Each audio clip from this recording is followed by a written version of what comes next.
Halo sobat semua, jumpa lagi bersama saya di channel Teknisi Cungkring. Video kali ini saya kedatangan sebuah HP.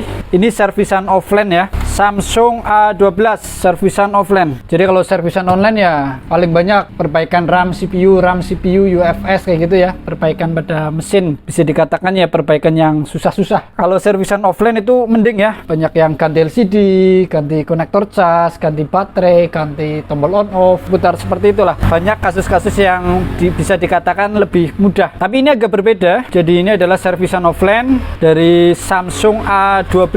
User datang sini to the point, minta ganti LCD. Ya saya nurut aja gitu. Katanya rusak LCD, minta ganti LCD. Oke. Tapi begitu saya serahkan ke rekan saya, suruh ganti LCD karena yang mengerjakan LCD kebetulan di sini bukan saya ya, tapi ada tim tersendiri untuk melakukan penggantian LCD. Jadi biasanya bukan saya yang mengerjakan. Lah setelah disiapkan LCD baru, HP-nya itu tidak menyala. Dicas nggak mau, ditekan tombol power juga nggak mau ya. Akhirnya HP-nya dikembalikan kepada saya untuk coba dilakukan perbaikan. Oke, jadi singkat cerita, user masuk ke sini minta ganti LCD, tapi disiapkan LCD baru. Ini LCD-nya baru ya. Dia tetap tidak menyala. Dicas nggak mau, ditekan tombol power, dia tidak mau. Langkah pertama, saya akan coba hubungkan ke pengecasan. Ini ya, ini sudah Type C atau tipe C. Untuk pengecasannya itu kabel yang nomor 6 ini. Ini dia berarti masih 0 ampere. Coba kita hubungkan ke pengecasan. Bismillahirrahmanirrahim. Dan benar sekali, dicas tidak ada respon apapun. Dia 0,0 ampere, HP-nya tidak ada respon apapun. Coba kita balik. Nah, dia tetap tidak ada respon apapun. Kalau kita perhatikan untuk tipe Samsung A12, jalur pengecasannya itu ikut jalur LCD seperti ini ya. Supaya lebih jelas kita lihat menggunakan mikroskop. Ini dia untuk jalur pengecasan pada HP Samsung A12. Jadi ini ada sebuah konektor pada LCD ya. Nanti dihubungkan ke mesin bagian atas seperti ini. Jadi ini kita lepas papan casnya ya. Terhubung ke sebuah LCD seperti ini ya. Flexible LCD ini namanya. Kita hubungkan seperti ini. Kemudian ini nanti terhubung ke mesin. Jadi jalur casnya itu menggabung dengan flexible LCD. Coba kita gunakan LCD baru. Seperti ini ya, agak ribet pemasangannya. Tapi semoga bisa dipahami. Kita hubungkan ini LCD yang baru ke mesin. Ini dia, mesin bawah sudah saya hubungkan ke LCD yang baru. Kemudian fleksibel dari LCD yang baru sudah saya pasangkan ke mesin. Sekarang kita kembali hubungkan ke pengecasan. Sudah kita hubungkan dan konsumsi arusnya tetap 0,0 ampere ya, nggak ada respon apapun. Jadi memang benar ini HP-nya dicas pun nggak bisa. Kenapa saya mencoba menggunakan LCD baru juga? Karena seperti yang saya sampaikan tadi di awal, bahwa pengecasannya ikut fleksibel LCD. Barangkali LCD yang lama ini fleksibelnya bermasalah sehingga dicas tidak bisa. Tapi setelah kita gunakan LCD yang baru, dia tetap tidak bisa dicas. Berarti memang ada masalah pada HP-nya ya, bukan pada LCD-nya. Ini LCD yang baru kita simpan dulu. Langkah berikutnya yang akan kita lakukan adalah kita coba hubungkan ke power supply. Kita akan lihat konsumsi arusnya seperti apa. Ini dia ada konektor baterai. Akan kita carikan dari kabel boot. Ini dia, kita temukan kabel boot yang sama ya. Ini akan kita hubungkan ke mesin kabel bootnya seperti ini. Oh, power supply-nya langsung mati ya. Apakah ini artinya konslet? Belum tentu. Coba kita balik terlebih dahulu. Dan ternyata dia tidak konslet ya. Berarti pemasangan yang benar seperti ini. Kalau kita kebalik, dia power supply-nya akan menjerit ya. Dia langsung mati, protect. Coba kita ulangi. Nah, dia langsung protect. Seperti itu ya. Jadi kalau power supply-nya langsung menjerit, jangan buru-buru divonis mesinnya konslet ya. Barangkali kita pemasangan kabel bootnya itu kebalik. Buktinya ini saat kita pasang seperti ini, dia tidak konslet ya. Kecuali kalau sudah dibolak-balik dia tetap menjerit, berarti itu memang mesinnya yang konslet. Oke, ini tidak konslet. Langkah berikutnya kita akan tekan tombol power, tapi kita tidak tahu ya jalur tombol powernya ada di mana. Supaya lebih mudah mencari di mana letak jalur tombol powernya atau tombol on off-nya, di sini kita akan buka Borneo schematic ya. Kita masuk ke Mobile Phone Solution, kita buka mereknya adalah Samsung A series ya, karena ini tipenya A12 atau SMA125. Kita buka Hardware Solution, kemudian kita coba buka on off voltase, on off volume maksud saya. Ini dia sudah terbuka dan jalur on off-nya kelihatan ada di sini ya, di pin bawah nomor 2. Coba kita lihat. Ini berarti yang dimaksud ya, pin bawah nomor 2 ini. Kita akan coba hubungkan ini pin bawah nomor 2 dengan ground sambil kita memperhatikan konsumsi arus dari power supply. Ini posisi kabel boot terpasang ya dari power supply. Ini ada pin set, kita hubungkan ke ground seperti ini. Ampernya naik turun. Wah, ini seperti HP normal ya. Dia sepertinya mesin normal. Dari konsumsi arusnya terlihat naik turun. Kita ulangi sekali lagi ya. Kita perhatikan konsumsi arusnya dia naik melebihi 0,2 ampere, naik turun. Ini sepertinya HP normal. Sekarang coba kita gunakan baterai. Aduh, ini kita tekan tombol on off nya agak susah ya, karena kita mau memperhatikan layar, jadi kita menggunakan ini saja ya, tombol on off yang ada dari HP-nya, tidak menggunakan pinset. Seperti ini udah terpasang, kita tekan tombol on off. Bismillahirrahmanirrahim, dan HP-nya tidak menyala. Ya udah, kita tekan tombol on off berkali-kali, dia tidak menyala. Coba langkah berikutnya kita akan ukur tegangan baterainya ada berapa ya. Kita lihat di sini, kita gunakan avometer, setting di bagian voltase, kita ukur bagian baterainya. Masih ada 3,4 volt. Ini berarti baterai habis ya. Coba kita lakukan suntik tegangan terlebih dahulu supaya baterainya isi, dan nanti kita coba nyalakan ulang HP-nya. Oke, ini sudah kita lakukan suntik tegangan pada baterai. Berikutnya kita kembali pasang baterai dan kita akan kembali nyalakan HP-nya setelah kita lakukan suntik tegangan pada baterai. Coba kita perhatikan, tekan tombol power. Bismillahirrahmanirrahim. Oke, bergetar, muncul Samsung A12. Jadi berarti ini kehabisan baterai ya. Sekarang ini posisi sudah menyala seperti ini. Kita coba hubungan ke pengecasan. Ternyata konsumsi arusnya tetap 0,0 ampere ya, alias pengecasannya bermasalah. Padahal ini HP-nya posisi sudah mulai nyala ya. Baiklah, kita sudah mulai menemukan permasalahan pada HP ini. Kita lepas saja ini. Tadi oleh rekan saya disampaikan bahwa HP-nya ditekan tombol power, dia tidak mau menyala, kemudian dicas, dia tidak ada respon apapun, arusnya tidak masuk. Kenapa itu bisa terjadi? Yang pertama, kenapa ditekan tombol on off, HP-nya tidak menyala? Dikarenakan kehabisan baterai. Oke, yang pertama itu. Kemudian, kenapa HP-nya dicas tidak ada respon apapun? Ternyata HP ini mengalami permasalahan pada jalur pengecasan. Saya ulangi ya, ditekan tombol on off, dia tidak respon karena kehabisan baterai, dicas dia tidak mau respon karena jalur pengecasannya bermasalah. Oke, ini sudah kita bongkar mesinnya ya, kondisinya masih bagus seperti ini. Kita akan fokus ke bagian pengecasan pada HP ini. Kita buka bagian charger data, kemudian kita buka juga bagian subboard ori ya, karena kita akan men-tracking atau apa ya, mencari tahu kenapa HP ini tidak bisa dicas. Kita mulai dari subboard ori ya. Ini adalah input daripada jalur pengecasan ke sini. Ini harus ada tegangan 5 volt di sini ya, di kapasitor ini. Oke, akan coba kita ukur apakah dia mengeluarkan tegangan 5,2 volt. Bagaimana cara melakukan pengukurannya? Kita perlihatkan bersama ya. Yang pertama, kita hubungkan pengecasan ke mesin bagian bawah seperti ini. Sudah terhubung. Kemudian avometer kita siapkan di bagian voltase. Kemudian kita akan lihat menggunakan mikroskop seperti ini. Tadi berdasarkan skema berarti kapasitor yang ini ya. Kita lihat lagi menggunakan skema supaya tidak lupa. Di kapasitor ini ada jalur VBus OVP, yaitu tegangan 5,2 volt biasanya. Akan kita ukur. Benar sekali ada tegangan 5,2 volt. Artinya apa? Artinya konektor ini aman. Konektor ini tidak bermasalah ya. Ini adalah konektor cas. Kemudian dari konektor ini dihubungkan ke konektor yang ada di mainboard bawah juga. Ini dia di sini. Di sini juga harus ada tegangan 5,2 volt. Di sini berarti ya. Kita ukur dan ya, dia masih ada 5,2 volt. Berarti mesin bawah ini tidak ada masalah ya. Mesin bawah ini normal. Sekarang kita hubungkan ke fleksibel LCD.